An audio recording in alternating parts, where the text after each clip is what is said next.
Salut les amis, j'espère que vous allez bien. Je suis ravi de vous annoncer la sortie de notre nouvelle formation concernant Ansible. En effet, de nos jours, l'automatisation connaît ses plus grandes heures, avec une pléthore d'outils qui permettent d'automatiser un maximum de tâches, production de l'application, déploiement de l'application, toujours derrière, on va dire, les besoins d'agilité et de mise en place de la culture DevOps. Néanmoins, après avoir discuté avec énormément de consultants et d'entreprises, on se rend bien compte qu'il y a une limite. Les consultants savent généralement faire des rôles, des playbooks, etc. Donc ils savent bien coder du Ansible pour automatiser la majorité des tâches et donc participer à l'élaboration de la stratégie DevOps permettant à l'entreprise d'être beaucoup plus résiliente, plus scalable, plus agile au niveau de sa production applicative, parenthèse fermée. Mais maintenant, les entreprises souhaitent avoir des consultants qui sont capables de voir l'écosystème autour d'Ansible. Et c'est pour ça que j'ai fait cette formation.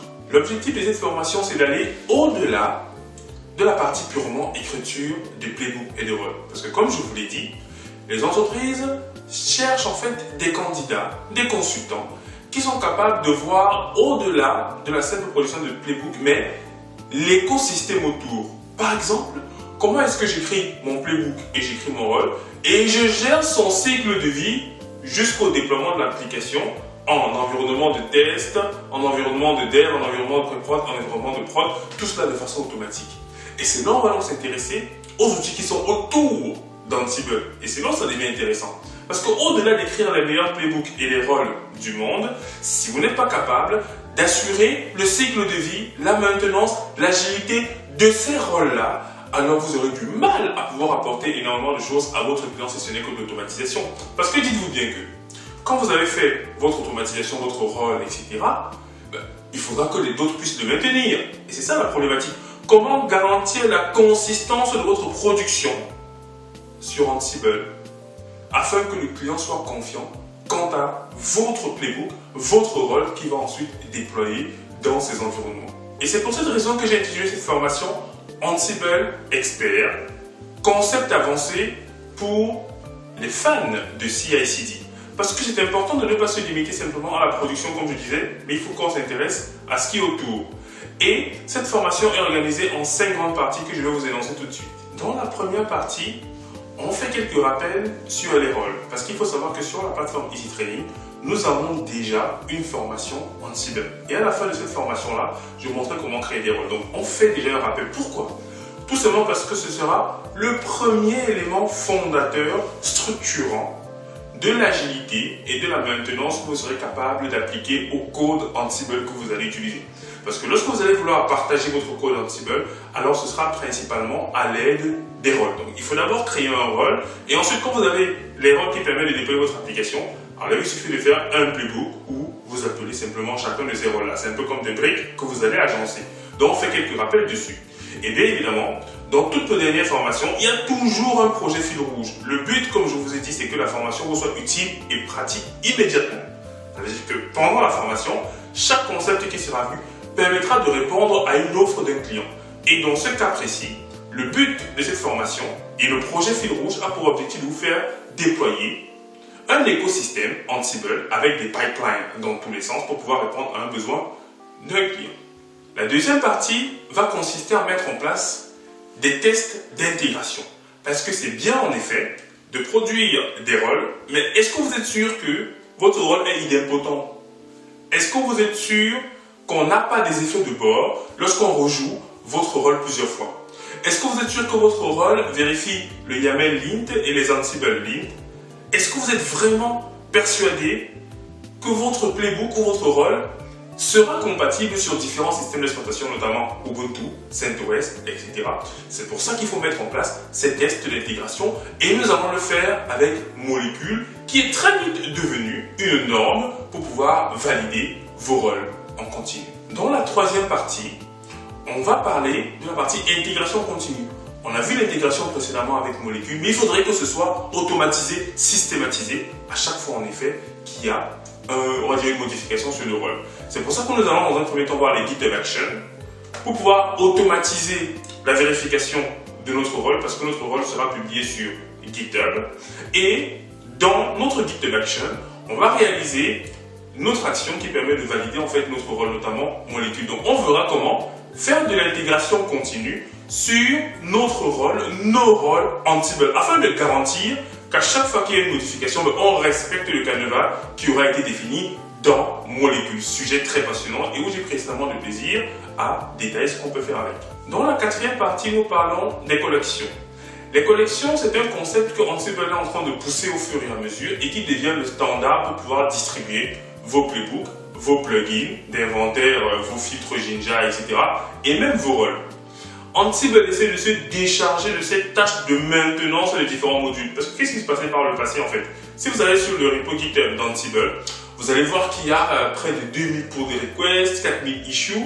C'est sur des modules Python, en fait, qui ont été faits soit par la core team d'Ansible, mais aussi soit par la communauté. Ça fait en sorte qu'à chaque fois qu'il y a un module à rajouter sur Ansible, il y a une PR en fait qui est faite. Et par la suite, il faut assurer la maintenance de cette dernière.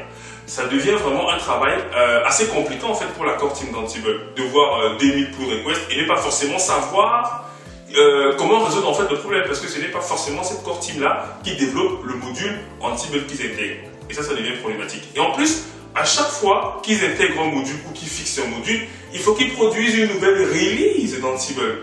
Ça devient compliqué. Donc ils ont dissocié le cœur d'Ansible qui est chargé d'exécuter les playbooks et la partie core component. Donc on va dire les modules de base, etc. Donc Ansible va maintenant évoluer au niveau de l'engine, donc l'exécution tout simplement d'opérations, de rôles, etc. Et de l'autre côté, on va développer des collections qui seront en effet des ensembles constitués de playbooks, de rôles, de plugins, et ainsi de suite. Et chacun aura donc sa collection et appeler donc sa collection au moment du lancement de son playbook. Et qu'est-ce que Ansible fera? C'est juste exécuter en fait cette collection-là. Ça permet de les décharger de tous ces apports, principalement liés au module, parce qu'il faut bien le dire, c'est principalement lié au module. Et donc là, ils vont se décharger ce travail-là. Et vous, dans le cas du projet Fil Rouge, vous devrez donc créer une collection permettant en effet de pouvoir fédérer les rôles qui auront été développés, donc notamment le rôle Web App et le rôle Engines que vous allez développer en fait dans les exercices précédents. Et ça permettra à vos infra, donc à vos DevOps, de pouvoir facilement déployer en fait l'application dans divers environnements. Donc, la quatrième partie, c'est la mise en place de collections qui vont permettre de faciliter la délivrance de vos playbooks, la délivrance de vos rôles aux utilisateurs, aux clients, ainsi de suite. Et dans la dernière partie, on va s'intéresser à l'aspect déploiement. Alors, pour le client qui nous intéresse, il a trois environnements. Environnement de dev, environnement de pré-prod et environnement de prod. Il sera en question pour vous à l'aide d'Ansible Tower, parce que je vous ai dit, ce qui est intéressant et que vous devez garder à l'esprit, c'est l'écosystème. On a commencé avec les GitHub Actions pour gérer nos pipelines. Ensuite, le déploiement sera fait directement par Tower, qui permet de centraliser la gestion de votre infrastructure avec Ansible. Donc, il sera donc question dans cette dernière partie-là de pouvoir, à l'aide des GitHub Actions, envoyer des actions sur Ansible Tower qui, lui, va donc déployer votre application. Vous voyez ce que je veux dire?